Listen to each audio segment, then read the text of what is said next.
One thing that I got wrong when I first bought my very first wig was the lace color. Honestly, like looking back, it just didn't look natural on me because the lace was too dark for my own skin color. So keep that in mind, lace color does matter. The other thing is wig types and materials. My very first wig was a human hair wig, and I thought that that was going to be the very best for me to buy. In fact, right now I'm wearing a human hair wig too. And right now I love human hair wigs. I love synthetic wigs. I wear both, and I love them both for different reasons. But back when I was a total beginner getting my first wig, I thought human hair wig was going to be the best one to buy. I mean, you just naturally assume that, like, obviously you want your wig to look real. So, obviously, wouldn't that mean you would want to buy a human hair wig if that's the ultimate goal? Well, not necessarily. Actually, I wish I knew that synthetic wigs are a lot easier to wear, typically, because a lot of them come with ear tabs, which makes them a glueless look. But not only that, but the style in which you purchase it in will remain in that style. Therefore, you don't have to keep on styling it. If you go out in the rain and get it totally soaked,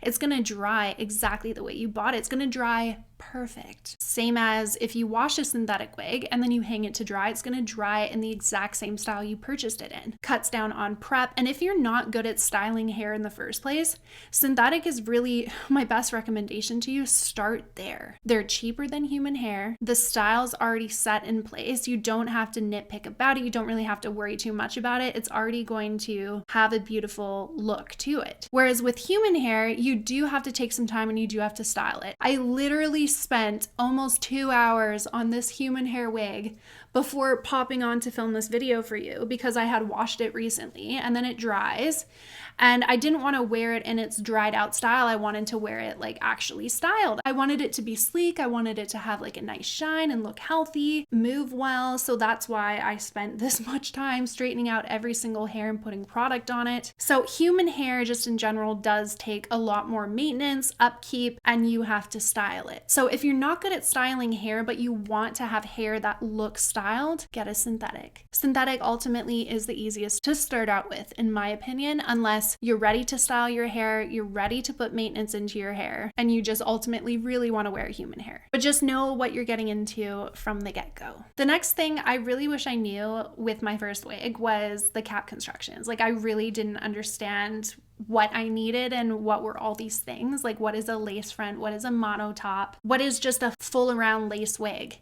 And I remember like the very first wig I got, it was a full lace wig. The lace was too dark for me, yes, but also it was a full lace wig. And I didn't realize that that meant, oh, hey, it's not going to be a glueless wig. It doesn't have any ear tabs. There's no way for this wig to actually stay secure on my head.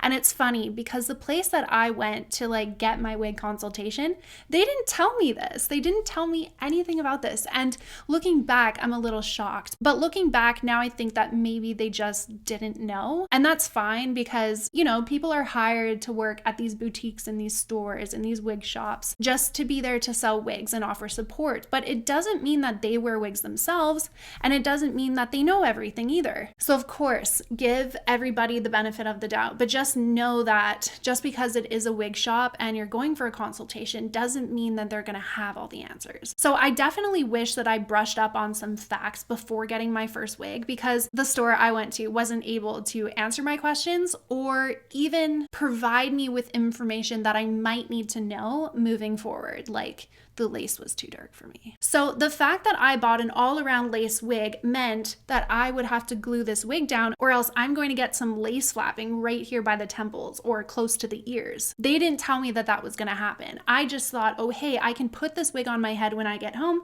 I get to have fabulous, beautiful hair, I get to leave the house, and you know, this will be my new hairdo. Well, unfortunately, it didn't work like that. When I got that wig home, and I did pay kind of an arm and a leg for that human hair wig, I put it on my head and I remember like, okay, it feels secure, like it was the right size, but how come I have these lace pieces like sticking off my head? It just looks weird, like it's not realistic. I feel like I can't bring my hair up in a way. I feel like I can't really move my head around because I'm afraid that the lace is going to like flop or fly in the wind and people are going to know it's a wig. And that really bothered me. It definitely held me back a little bit with wearing that wig. It made me not want to wear it as frequently because I was afraid. So understanding cap constructions would be a massive recommendation from me to you before before you go out and buy your first wig, understand all of these things and what you look for. Because if you get a wig that's not glueless, but you also don't want to spend every morning gluing down your wig, well, there's a problem there. The other thing I wish I knew was choosing the right color for my skin tone. I thought I could wear any color. I really had no idea. Before buying my first wig, I had gone into hair salons and would just tell the stylist what it was I was looking for, and they would make my hair beautiful. And I would feel great when I left. And obviously, like, it just never crossed my mind that, oh, hey, maybe there's some colors out there that are not going to work the best for my skin tone. But I just didn't realize that. So the best thing that you could do really is go into a store, like a wig shop, just try on a bunch of different colors. Like, not only try on different styles, like short wigs, curly wigs, long wigs, in between, middle length wigs, but also try on different colors, because I thought I would forever be a blonde. And I remember when I was a beginner, I went into a different boutique shop and I tried on a really dark brunette. It was so beautiful. The density was so light. It was so sleek. It just fit my face amazingly. And the color made my eyes pop. And I was like, oh my goodness, maybe I could be a brunette. And it crossed my mind like, holy, I've been wearing blondes and I've had my hair blonde like this whole time. Maybe I could be brunette. So that was the first, aha moment where I was like, oh, okay, well, maybe I can wear other things. But I have also purchased wigs like online or something that have not looked good on me because of the color. Like, the fit was great, everything was great, but it was like too warm of a tone or like too ashy, and it just didn't really work well with my skin color. So after a while, like when you've worn wigs for a certain period of time, you've bought like different colors before, you've tried them out, you'll start becoming familiar with the color codes and like what typically works for you and what doesn't. And then the descriptions. Like, I know for a fact if a wig says honey, like the color honey in it, it typically does not go well with my skin tone. Now, if it's honey mixed with another color that like suits my skin tone, I may give it a go. It may have like a good dimensional balance. But if it's like big chunky highlights of honey on a brunette, let's say, that is not going to look good on me. And I know that now, whereas I did not know that at the beginning. And I spent a lot of money on things that I shouldn't have really spent my money on because I didn't end up wearing it anyways. The other thing I wish I knew was wig maintenance. Now, we kind of talked about this already, how human hair like needs quite a bit of maintenance to be kept good. Like, you do have to put conditioner on it, leave-in conditioner. I've even got like some shine gloss that makes it like really silky and shiny. I've even got like a silk smoother. You put this on, put a straightener over top, it's beautiful. And then you need, of course, a heat protectant. So like all of these things, right? These are things that I use every single day.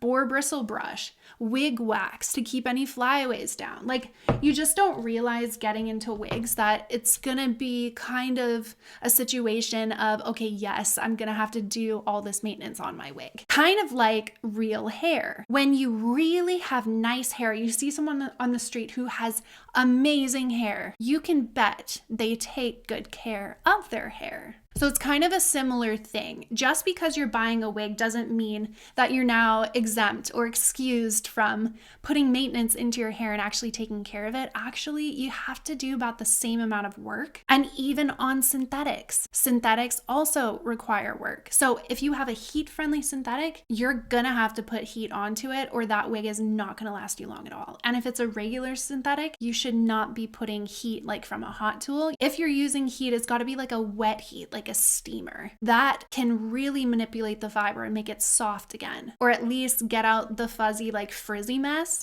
Another thing I didn't realize was accessories that you might need. So for example, you might need a blockhead to put your wigs on. You might need, like if it's human hair, you might need the boar bristle brush. If it's synthetic, you'll need a wide tooth comb. Again, if it's synthetic, you might need a product like Simply Styling, where it's like a pure silicone serum so that you have the ability to refresh your wig when it starts getting matted, it stops feeling soft. These things that you're just not aware of when you first get into it. Again, you think you can just buy the wig and, that's it. That's all you have to do, but it's not not true. There are things that you have to do and accessories that you need to acquire in time. You don't have to do it all at once. But as the need comes up, you will have to get these things. Maybe you'll need a wig grip. Most of us do. Maybe you'll like to wear a wig cap. Some of us do, some of us don't. You're not going to know really until you try it out. And then adhesives. Maybe one day you really want to glue down your wig. Like maybe you're going to an event and you're going to like put your hair up in a high ponytail or a bun. Like maybe you're going to the gym and you want a way to get your hair up out of your face, but you need that extra security sometimes.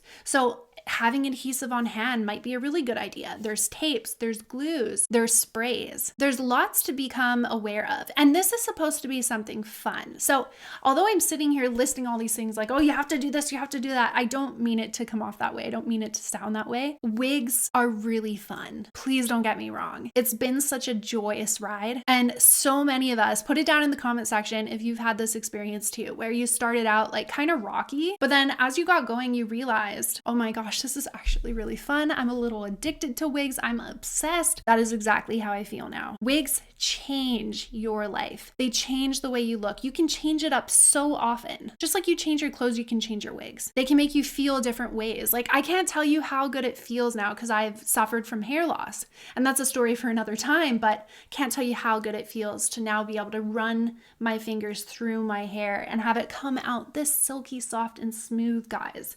This brings me joy. I can't tell you how much joy and how much confidence and how much better I feel because I took the wig plunge. And it had to start somewhere. It didn't start off great. It started off rocky, but it had to start there for me to now be here loving the experience. So if you're having a hard time, just realize that it's probably from a lack of knowledge, but that's okay. Start anywhere you are. And in fact, I created a separate community off YouTube that we can gather where we can actually have like a more one-on-one. So if you have a specific question and you want to ask me about it, hop on there and ask me about it. Ask me anything. Send me a picture of your new wig and say, this isn't working. Steph, how do I fix it? I would love to help you. I love talking about wigs. I love fixing wigs. I love making them look realistic. So if you need my help, I'll put the link down in the description of this video. Check it out. And the next thing I wish I knew from the get-go was community and support and how important that would have been for me had I have been a part of something.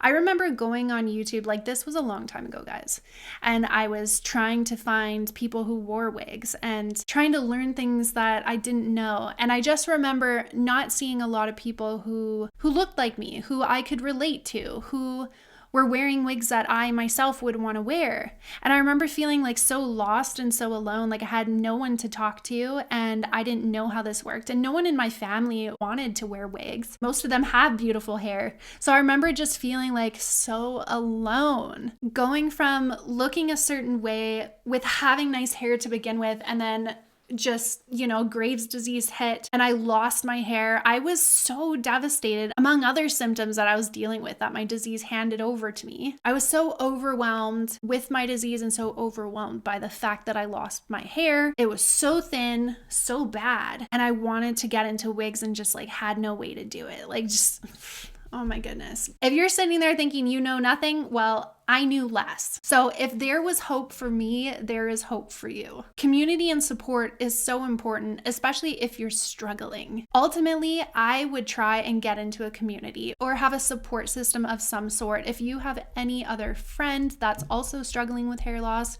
reach out to them, get together with them, like talk about these things. If you don't have a community or a support system, check out mine. You can check out mine. There's so many others on Facebook. There's so many beautiful communities that people have made who also struggle with hair loss. Find those communities, find who you relate to, who you feel comfortable with, and stick with those people because ultimately you can learn from each other and you will feel better. You'll feel supported, you'll feel more confident. And ultimately in the world of wigs, the more information you know, the better, the more powerful you feel, empowered, that's a better word. The more empowered you feel, the better you are overall. Like you don't have to fear wigs. You don't have to fear it flying off in wind. You don't have to fear somebody knowing out in public who doesn't know you, like giving you the sideways eye where they're looking at you like, is she wearing a wig? Like, that's fake hair, it looks fake. You don't have to worry about that, guys. I can tell you, I've been wearing wigs for so long now. Nobody knows. When I go out in public, I just get compliments on my hair all the time. And it is a confidence booster. It really is. It feels good to like not have good hair underneath my wig, but then to wear a wig like this and go out in public and have people be like, can you please tell me where you got your hair done or who did it? Like what color that is, so I can go get it myself. And then I either get to decide to tell them, hey, it's a wig, or I don't have to tell them. I can just take the compliment and say, thank you very much. You get to decide. It feels really good to be in control of that sort of thing, because with hair loss and when you go through hair loss, you don't get to be in control of that narrative anymore. I remember people would look at me with my thinned out bad hair, and I felt like they looked at me and thought I was sick, like diseased, like just not healthy. And I remember like when I was finally doing well with my Graves' disease, even after I went into remission, got off my meds, my hair was still thin. It was still, I still call it Graves' disease hair because the texture's changed. The texture's not nice anymore. You would never see my hair looking like this. And people would look at me and I would just like catch a glimpse. You know how you know where people are looking on you and you can kind of see the judgment in their eyes or the criticism a little bit, even though they don't mean to be that way. They can come across that way. Well, that's what I saw all the time. My sister has beautiful hair, for example. So when I would go to the mall with her, everyone would compliment her on her hair, but I'm the sister next to her with really thin, disgusting hair that doesn't look great. And I remember just feeling like kind of bad. And I would never suggest to anyone to compare yourself to others. It's not healthy. It's not good. Do not do that. But sometimes it's uncontrollable. And I have been there. And I can't tell you how much better I feel now that my hair is wigs, because I can now control that narrative and I don't have to be viewed as sick anymore, especially when I don't feel that way, especially when I feel great. And I want people to look at me and think she is an embodiment of health. Like that's what I want ultimately. I don't want someone to look at me and say, hey, she must be really struggling. I don't want that. It doesn't feel good. I don't want that judgment in their eyes. I don't want to see it. So with wigs, I don't see it anymore. And no one knows it's a wig unless I tell them. So I want you guys to hold on to that, because if you're not there yet, don't worry, you will be. It just takes time. It just takes time to learn these things. It takes time to try on yourself what you've seen on others. Give it a go for yourself. You don't know if it's going to work for you until you try it. And sometimes you have to start here. Sometimes when you start here, it's so little. It feels like I'm alone. It doesn't feel good. It's not working. I tried it and it's incorrect. It doesn't matter. Just start there. You have to start somewhere. And wherever you start, that's exactly where you're meant to start. That's exactly where you're meant to be. So don't hold back. If you're excited to get your first wig, even if you're not excited to get your first wig, hear me out. This is the start of a new journey for you. I am so excited for you. Know that you're supported and know ultimately you are not alone. So go out, go try wigs, go find your next best one. Thank you so much for hanging out with me today, guys, and I will see you on the next one.